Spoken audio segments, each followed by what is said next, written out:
کۆتا مەشقیانەی هەولێرە لەسەر یاریگای خۆی وەک ئامادەکاری بۆ یاری نەجەف لە هەفتەی حوتەمی خولی نایەبی عێراق. ڕاهێنەری یانەکە ڕادان گاسانین جارێکی دیکە گەڕایەوە بۆ سەرپەرشتیکردنی تیپەکە دوای ئەوەی لەگەڵ تیپەکە دابڕابوو لە ئامادەکردنی تیپەکە بۆ 2 یاری ڕابردوو.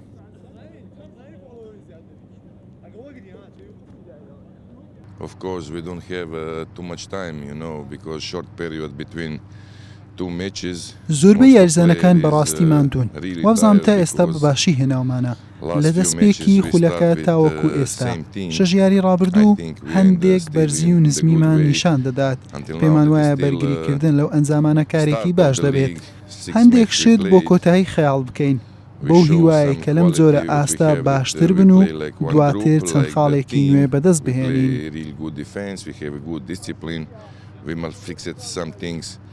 For finish of action, hopefully this kind of match they will be better and inshallah we will bring some new points. یانەی هەولێر ڕۆژی سێشەمە لە کاتژمێر 2 دوای نیوەڕۆ ڕوبەڕووی نەجەف دەبێتەوە لەسەر یاریگای نێودەوڵەتی نەجەف لە یاریەکانی هەفتەی حوتەمی خولی نایەبی عێراق.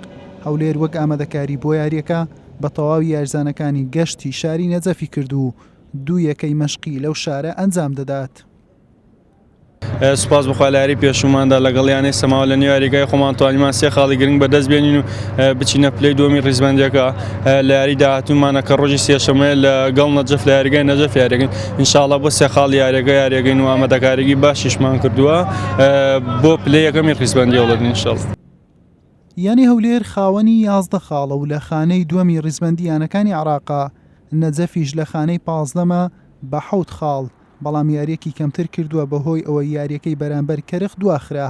هەردوویانە پێشتر 23 جار ڕوبەڕووی یەکتر بوونەتەوە کە هەولێر لە 4 یاری سەرکەوتنی تۆمار کردووە و 6 یاریشی پێدۆڕاندووە و 3 یاریش یەکسان بوون. 2 یاری نێوانیشیان بە یەکسان بوون کۆتایی هات کە 6 مانگ لەمەوبەر بەڕێوە چوو.